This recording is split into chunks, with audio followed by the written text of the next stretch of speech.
Okay guys, today I'm going to show you a quick tip on how to install valve stem seals. The valve stem seals go in the head over here and put it right here, just like over here has a seal right there and the other one doesn't. Well, you put those new seals every time you do a head job because they can leak and then the engine will burn oil. Now, the purpose of the video is to show you, I did it many times, how to install these. A lot of times people do it with a socket. You put a socket on the end here and you put it in there and you hit it with a hammer. That's not really good because what that can do is it can rip it.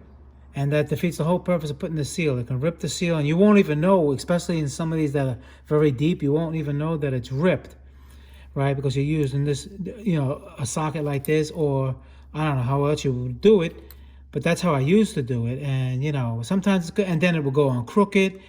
So they make a special tool, it's like about 20 bucks.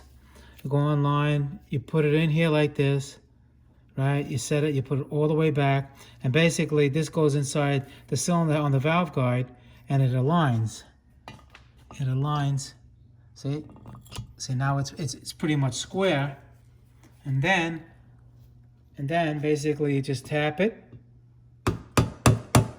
until you hear it hit that. Then you just pull it out, and look in there. Now it's nice and square.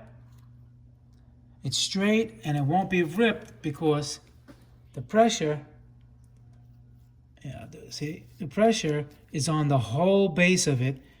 The whole base of it, it's not touching anything else. So there's no sharp edges.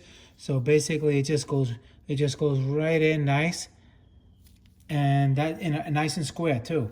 So that's just a quick tip, because if you do them with a socket, like I said, you do it with a socket like this, you can end up maybe ripping one or two, and then it's going to burn oil. It's going to defeat the whole purpose.